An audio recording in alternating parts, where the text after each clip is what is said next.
Hello friends, today we are here with our next lecture of reproduction in flowering plants.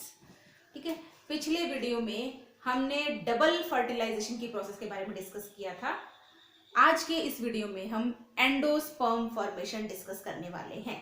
ठीक है, fertilisation के बाद हमारा fertilisation topic complete हो गया। प्री फर्टिलाइजेशन चेंजेस हमारे हो चुके हैं, फर्टिलाइजेशन के बारे में हम डिस्कस कर चुके हैं। Now the post fertilisation changes. ठीक है, आफ्टर फर्टिलाइजेशन कौन कौन से चेंजेस हमें प्लांट्स के अंदर देखने को मिलेंगे, specially in the flower of plant, because flower is the reproductive part of the plant. तो यहाँ पे हम फर्टिलाइजेशन के बाद जो चेंजेस होने वाले हैं उनके बारे में स्टडी करेंगे। और फर्टिलाइजेशन के बाद जो टू इंपॉर्टेंट चेंजेस हैं, that is endosperm formation and the next one is embryo formation या एम्ब्रियोजेनेसिस जिसे हम कहते हैं। ठीक है, firstly the endosperm formation will takes place. पिछले वीडियो में हमने बात की थी कि इवेंट्स का सीक्वेंस क्या है। सबसे पहले आपके पास जाइगोट फॉर्म हो रहा, फर्टिलाइजेशन हो रहा था, not zygote formation will takes place, only the fertilisation. Fusion of male and female gamete will takes place. Second step triple fusion. Third step endosperm formation with the help of primary endosperm nucleus. ठीक है, जो हमारे पास polar nuclei और male gamete के fusion से एक triploid structure, triploid nuclei हमारे पास बना था, that is called as primary endosperm nucleus. This primary endosperm nucleus give rise to the endosperm tissues. These endospermic tissues are nutritive tissues which provide nourishment to the developing embryo. जब endosperm formation complete हो जाता है उसके बाद हमारे पास zygote बनता है, क्योंकि जाइगोट के बनने का तब तक कोई काम नहीं है जब तक कि एंडोस्पर्म ना बन जाए, क्योंकि एंडोस्पर्म जो है वो जाइगोट को डेवलप होने में नरिशमेंट देगा। ठीक है, without endosperm formation there is no importance of zygote formation. ठीक है, तो ये हमारे पास इवेंट्स हो चुके थे। अब हम एंडोस्पर्म फॉर्मेशन के बारे में पहले डिस्कस करेंगे और इसके बाद हम एम्ब्रियोजेनेसिस पे जाएंगे। Suppose this is the ovary, ये हमारे पास प्लांट की ओवरी थी। क्लियर? यहाँ पे जो most common type of ovule है हमारे पास, that is anatropous type of ovule. This is the ovule. Clear? These are the integuments. This is bitegmic, so these are the two integuments. This is the embryo sac. Fertilisation के बाद इसमें क्या क्या change होने वाले हैं? यहां पर एग एपरेटस था हमारे पास। एग एपरेटस जो था इसके साथ एक मेल गैमेट फ्यूज हो चुका है। मेल गैमेट के फ्यूजन के बाद ये हो गया जाइगोट। ठीक है, ये बनाएगा जाइगोट और जाइगोट से बाद में क्या बनेंगे? एम्ब्रियो। क्लियर? यहां पे इसके दोनों साइड दो हमारे पास सिनर्जिड सेल्स थी। One of the synergid gets degenerated when the pollen tube gets entered in the embryo sac. ठीक है, एक सिनर्जिड ये हो चाहे ये हो, दोनों में से एक सिनर्जिड जब पोलन ट्यूब एंटर होती है, बिकॉज पोलन ट्यूब मोस्टली ना 80% ऑफ द केसेस में माइक्रोपाइलर एंड से एंटर होती है, तो पोलन ट्यूब जब एंटर होती है उस टाइम पर एक सिनर्जिड डिजनरेट हो जाता है और दूसरा सिनर्जिड जो है ये आफ्टर फर्टिलाइजेशन डिजनरेट होना स्टार्ट हो जाता है। It means both of these are the degenerating synergids. इनका कोई काम नहीं है फर्टिलाइजेशन के बाद, तो ये सब डीजनरेट होना स्टार्ट हो जाते हैं। यहां चलाजल एंड पे भी हमारे पास 3 एंटीपोडल सेल्स थी। These antipodals are also starts degenerating. These are the degenerating antipodals. Clear? ये पोस्ट फर्टिलाइजेशन चेंजेस है। फर्टिलाइजेशन के बाद क्या क्या होने वाला है हम उसके बारे में स्टडी कर रहे हैं। तो यहाँ पर जाइगोट फॉर्म हो गया है, दोनों सिनर्जिड्स डिजनरेट होना स्टार्ट हो चुके हैं, एंटीपोडल्स डिजनरेट होना स्टार्ट हो चुकी हैं। इसके अलावा यहाँ पे हमारे पास जो टिश्यूज प्रेजेंट था, this is the nucellar tissue. This nucellus also starts degenerating. ठीक है, ये न्यूसेलस जो था ये डेवलपिंग एम्ब्रियो सैक को नरिशमेंट देने के लिए था। तो ये जो न्यूट्रिटिव टिश्यू है ये न्यूसेलस भी क्या हो जाता है, डिजनरेट होना स्टार्ट हो जाता है। In most of the cases complete nucellus will degenerate है ना, will complete nucellus will consumed. ये पूरे प्रोसेस होने में इस न्यूसेलस का कंजम्पशन हो जाता है, लेकिन in some times some amount of nucellus will persist after the formation of seed. ठीक है, कुछ सीड्स ऐसे होते हैं जिसमें न्यूसेलस कंप्लीटली कंज्यूम नहीं होता है और कुछ अमाउंट उसका परसिस्ट रहता है, रिमेनिंग रहता है। That type of seeds, for example beetroot, black pepper, ये ऐसे सीड्स हैं जिनमें न्यूसेलस का कंजम्पशन पूरा नहीं होता है। ठीक है, otherwise most of the cases में न्यूसेलस जो है वो कंप्लीटली कंज्यूम हो जाता है। This is the ovary, ovary gets converted into the fruit। ठीक है, फर्टिलाइजेशन के बाद ओवरी जो है ये राइपेंड फ्रूट में कन्वर्ट होना शुरू हो जाती है। This is the ovule and this ovule gets converted into the seeds. Clear? These are the integuments, both of the integuments form seed coat.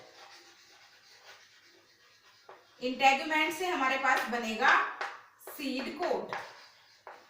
Outer integument will form the testa. Outer integument क्या form करेगा? टेस्टा।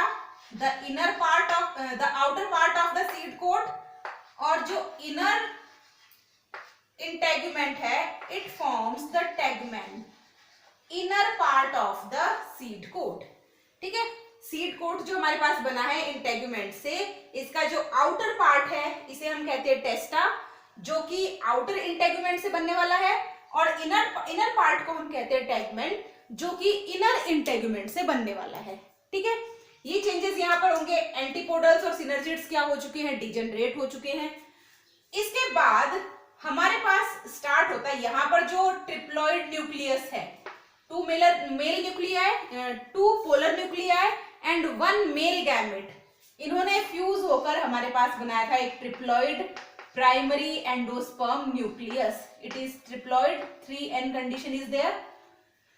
This primary endosperm nucleus give rise to primary endosperm cell, and this primary endosperm cell give rise to the endosperm tissue. This is the nutritive tissue. ठीक है, तो ये सारे changes हमारे पास कब होंगे? फर्टिलाइजेशन के बाद। एम्ब्रियो का डेवलपमेंट किससे होगा? ये जो सीड है इससे, ये जाइगोट जो बन रहा है इससे।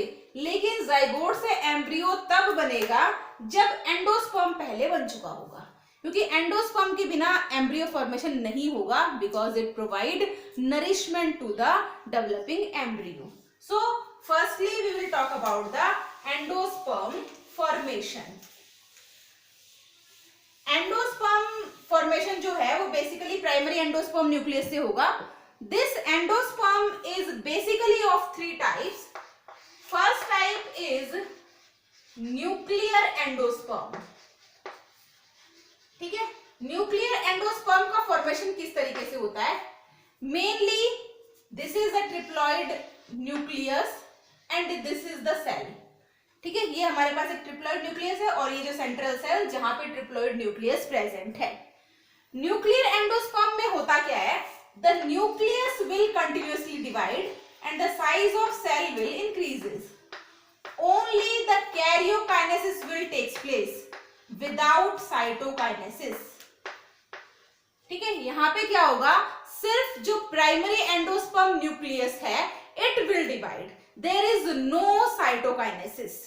ठीक है, तो साइटोकाइनेसिस की प्रोसेस इसमें नहीं होगी, सिर्फ इसमें जो प्रोसेस होगी that is only the karyokinesis. ठीक है, तो यहाँ पर न्यूक्लियाई का नंबर क्या हो जाएगा? बहुत ज्यादा। तो न्यूक्लियस तो बहुत ज्यादा होगा इसके अंदर, लेकिन साइटोकाइनेसिस नहीं हुआ है। तो यहाँ पर जो ये एंडोस्पर्म फॉर्म होगा this is called as nuclear endosperm and it is nutritive structure. For example coconut water, जो कोकोनट वाटर जिसे हम नारियल पानी कहते हैं, कोकोनट वाटर जो है it is the example of nuclear endosperm and this coconut water is very much nutritive. ठीक है, इसके अंदर काफी सारे न्यूट्रिशंस प्रेजेंट होते हैं जो डेवलपिंग एम्ब्रियो को नरिशमेंट देने का काम करते हैं. ठीक है, कोकोनट वाटर हमारे लिए भी बहुत न्यूट्रिटिव होता है, हम भी उसे यूज करते हैं. क्लियर? तो this type of endosperm is called as nuclear endosperm in which only the nucleus will divide and there is no cytokinesis. Second type of endosperm is cellular endosperm.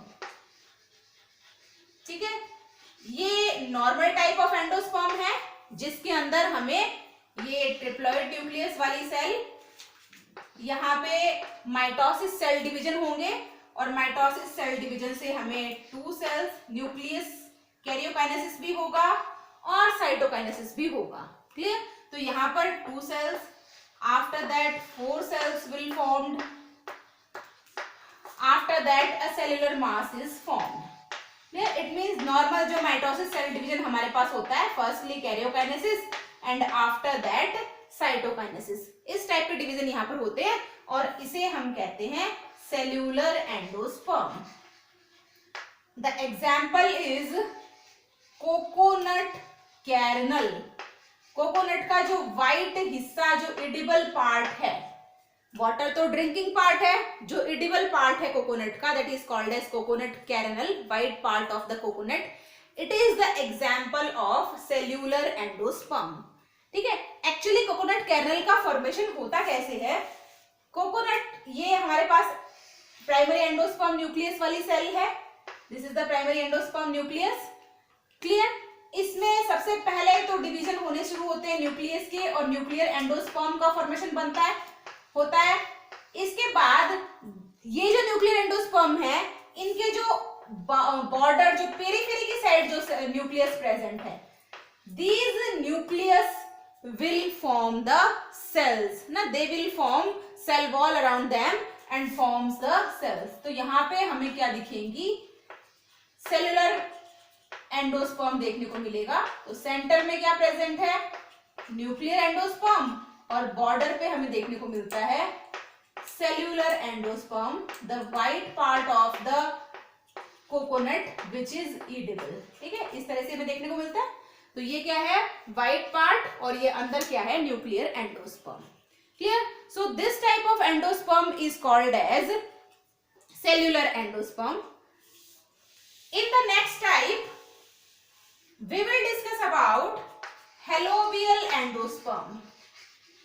The third type of endosperm is halobial endosperm, and in this halobial endosperm, firstly the normal division will take place. ठीक है, ये क्या है आपके पास? Primary endosperm cell. This is the primary endosperm nucleus. ठीक है, starting में इसमें नॉर्मल डिवीजन होंगे. It means karyokinesis which is followed by cytokinesis. ठीक है, तो ये साइटोकाइनेसिस के बाद सेल्स जो हैं, ये हमें एक कॉर्नर पे अरेंज होते हुए दिखाई देती है इस तरह से. कुछ टाइम तक इसमें सेल्युलर डिवीजन जो नॉर्मली है वो होते हैं और उसके बाद इसमें सिर्फ न्यूक्लियस का डिवीजन स्टार्ट हो जाता है. ठीक है, कुछ सेलुलर डिवीजन के बाद सिर्फ न्यूक्लियस डिवाइड होना स्टार्ट होता है. That's why helobial endosperm is called as the middle stage or the intermediate stage of the nuclear and cellular endosperm. Clear? यहाँ पे सिर्फ कुछ टाइम तक सेलुलर डिवीजन चलेंगे, जो नॉर्मल सेल डिवीजन हमारे पास होता है, और उसके बाद सिर्फ न्यूक्लियस का डिवीजन स्टार्ट हो जाता है. तो this is the intermediate stage between the nuclear and cellular endosperm. So these are the 3 important types of endosperm in the plants. Endosperm formation के बाद जो प्रोसेस हमारे पास होती है, that is embryogenesis. Dicot embryo और मोनोकोट एम्ब्रियो दोनों का formation किस तरह से होता है, हम इसे डिटेल देखने वाले हैं. यहाँ पर जब एंडोस्पर्म का फॉर्मेशन हो जाता है, तो ये एंडोस्पर्म है कहाँ पे? उस ओव्यूल के अंदर, एम्ब्रियो सैक के अंदर वाला हिस्सा है एंडोस्पर्म, और नीचे है हमारे पास जाइगोट जो एम्ब्रियो बनाने वाला है. काफी सारा endosperm means most of the seeds के अंदर एंडोस्पर्म जो होता है, it gets completely consumed by the embryo. Embryogenesis की प्रोसेस में सारा एंडोस्पर्म कंज्यूम हो जाता है और वहां पे एंडोस्पर्म नहीं होता है, that type of seed is called as non endospermic seeds. और कुछ प्लांट्स में एम्ब्रियो के साथ साथ इस एंडोस्पर्म का भी कुछ हिस्सा उस सीड में बचा हुआ रह जाता है, they are called as endospermic seeds. ठीक है, तो अपने अगले वीडियोस में हम एंडोस्पर्मिक एंड नॉन एंडोस्पर्मिक के कुछ एग्जांपल्स भी देखने वाले हैं और embryogenesis. Firstly we will talk about the embryogenesis in dicot plants. Clear? So completely आप वीडियोस को वॉच करते रहिए। होपफुली आपको वीडियो अच्छे लग रहे होंगे, समझ में भी आ रहा होगा, तो आप लगातार इन वीडियोस को वॉच करते रहिए। Thank you very much.